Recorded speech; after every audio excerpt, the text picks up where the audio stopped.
Bienvenue sur Horizon Famille. Bon, alors ça doit te parler sans doute si je te dis range tes jouets, habille-toi et mets tes chaussures, on y va tout de suite. Je pense que tu le répètes à peu près 50 fois chaque matin.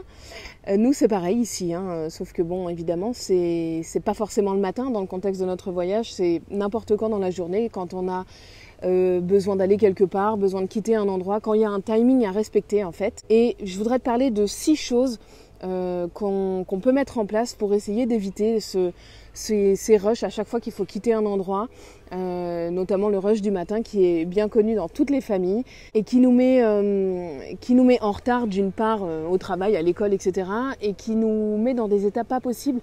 On vit à chaque fois un stress incroyable le matin, alors que pourtant quand on se lève, on n'a qu'une envie, c'est d'aller voir notre enfant, de lui faire un câlin, de le prendre dans nos bras, de lui dire qu'on l'aime.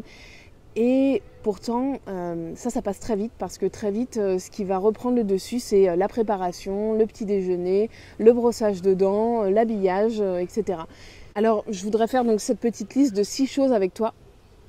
Bon, ça n'existe pas, le 100% parfait. C'est pas parce qu'on met certaines choses en place que d'un coup, tous les matins sont rayonnants de bonheur, de joie et de sérénité. Non, faut pas rêver. Mais voilà, certaines petites choses méritent valent le coup d'être essayées. Un point important avant de faire cette liste, c'est juste que au lieu d'essayer d'obtenir de notre enfant qu'il nous obéisse, c'est beaucoup plus efficace, notamment sur le long terme, d'obtenir de lui sa coopération. En plus, ça va l'aider à développer pas mal de compétences comme l'autonomie, la prise d'initiative, la prise de décision, la capacité de faire des choix.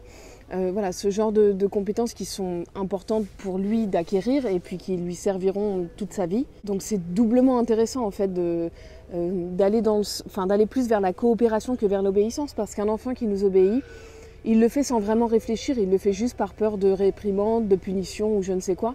Alors qu'un enfant qui coopère, il développe beaucoup de compétences en le faisant.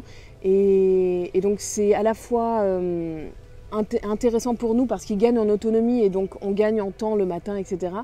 Mais aussi il développe des compétences en même temps et c'est bien le but de l'éducation après tout. Bon, alors voici ma petite liste de 6 choses à mettre en place. La première, c'est de réveiller notre enfant un petit peu plus tôt que d'habitude.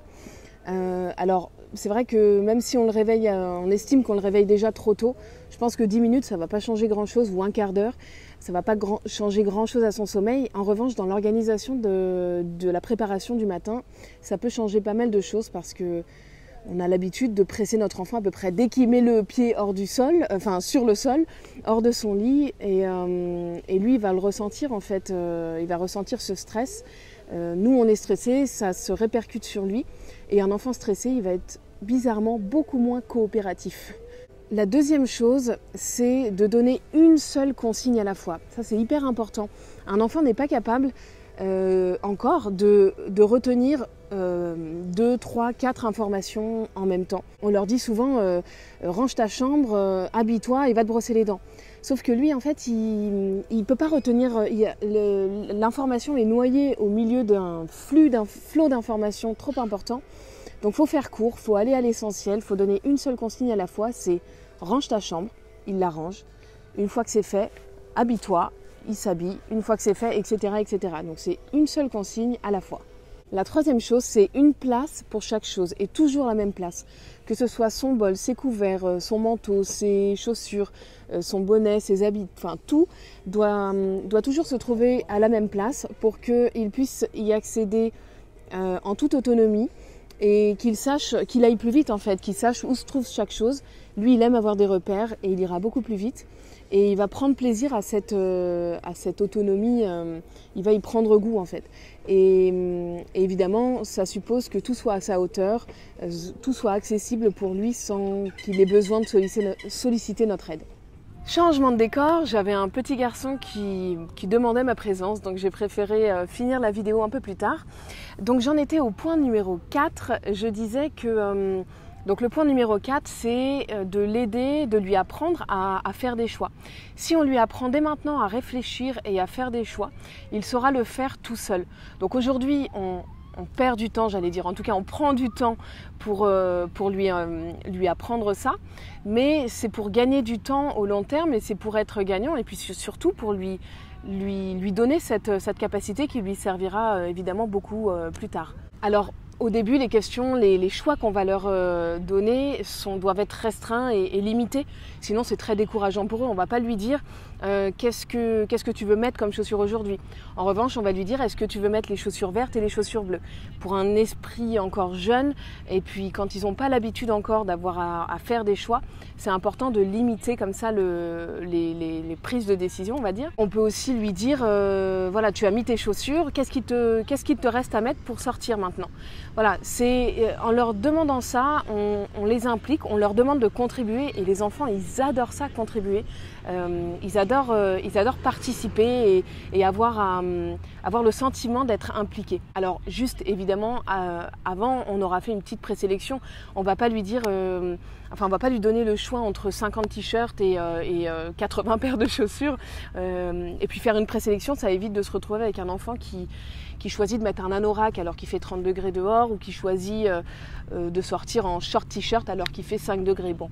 Donc on fait une présélection, on choisit 3 t-shirts, 2 paires de chaussures et on lui laisse quand même ce choix-là parce que encore une fois, c'est très important pour lui comme compétence et comme capacité à développer et ça nous fera aussi gagner beaucoup de temps plus tard. Mais ça, il faut penser à long terme.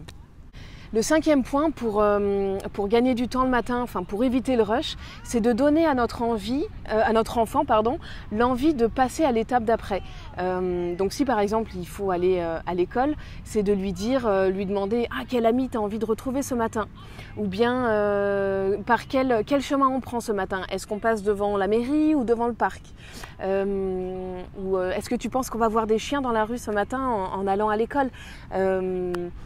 Allez vite, viens, on y va, on va voir si on en voit, si on en rencontre. Moi, je fais beaucoup ça avec Léo parce qu'il y a cette notion de plaisir que j'aime et cette notion de donner envie à l'enfant.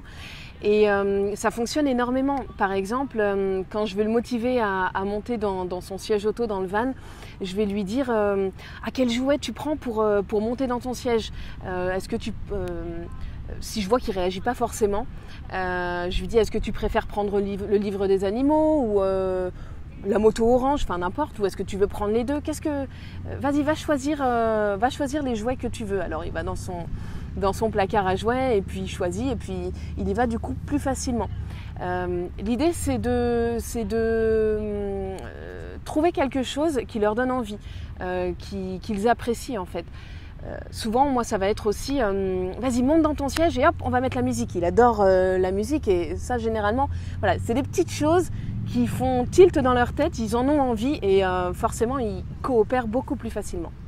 Et le tout dernier point, le 6e point, c'est d'utiliser le jeu. Alors ça rejoint un petit peu la notion d'envie du point précédent, mais là il y a vraiment cette notion de jeu, voire de rire en fait. Ça va être de dire à notre enfant, le premier qui a enfilé son manteau a gagné, ou le premier qui a mis ses chaussures a gagné. Et puis, je sais pas, on fait semblant de mettre nos chaussures à l'envers et c'est encore plus drôle.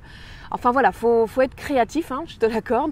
Ça demande de cogiter peut-être un peu là-dedans, mais généralement notre enfant va coopérer parce que lui, ce qu'il veut, c'est jouer tout le temps. C'est son métier le jeu, faut toujours s'en rappeler. Et ça nous fait du bien nous aussi de jouer un peu le matin alors qu'on est censé être dans le stress, censé entre guillemets être dans le stress. Et donc le jeu va venir détendre toute cette préparation et va venir détendre aussi la relation à notre enfant. Donc après évidemment, pour rester créatif, on peut rajouter des difficultés. Par exemple, il faut mettre ses chaussures avec une main dans le dos ou enfiler son manteau à cloche-pied. Il y avait un autre jeu, je ne sais plus qui m'avait donné cette idée, mais de jouer à Jacadie. Alors je ne l'ai pas encore pratiqué pour le coup, mais je m'en souviens. Donc Jacadie a dit lave-toi les dents, Jacadie a dit enfile ton manteau, enfile ton bonnet. Enfin voilà, ce genre de petites choses qui vient mettre du baume au cœur et qui met un peu de gaieté là où on a tendance à mettre plus de stress, presque de morosité dès le réveil. Pour finir cette vidéo, je voulais dire qu'il y a surtout 2 choses, je pense, à garder en tête, que tu mettes ces choses-là dont j'ai parlé en application ou d'autres, n'importe. Mais il y a 2 choses que je pense importantes à retenir. C'est que chaque situation du quotidien est est l'occasion d'apprendre quelque chose à notre enfant, d'apprendre des valeurs, d'apprendre des notions clés, des compétences, l'autonomie, la prise de décision, la prise d'initiative, etc. Alors oui, ça nous fait gagner du temps à nous sur le long terme, le matin, etc. Parce qu'il va plus faire les choses tout seul. Mais c'est aussi ça lui permet de développer plein de choses. Et il faut voir... c'est au quotidien, c'est pas juste le dimanche soir entre quatre yeux, en parlant à notre enfant entre quatre yeux, qu'on lui enseigne des choses. Non, c'est au quotidien, dans la relation qu'on a avec lui. Et la deuxième chose, c'est de ne pas perdre de vue le plaisir qu'on a d'être avec notre enfant et le plaisir qu'il a d'être avec nous. Et le stress, en fait, nous fait complètement perdre ça de vue. Et ça prend le dessus surtout, alors que le matin, au réveil, généralement, quand on ouvre les yeux, on n'a qu'une envie, c'est de le prendre dans nos bras. Donc pourquoi est-ce qu'on ne prendrait pas le matin, chaque matin, 2 minutes, 5 minutes pour faire un câlin, pour se dire des choses douces, des mots d'amour et je pense que c'est une manière en fait de remplir notre réservoir affectif, de nous rendre plus forts pour le reste de la journée. Et je pense que l'organisation du matin en sera que plus fluide et on commencera la journée sur une bien meilleure note et avec notre réservoir plein d'amour et plein d'affection. Sur ces belles paroles, je te souhaite une excellente journée. N'hésite pas à me mettre un petit mot en commentaire et puis à commencer à mettre certaines choses en application dès demain pour que tes matinées soient plus belles et plus gaies avec ton enfant. À très très vite pour une prochaine vidéo. Ciao!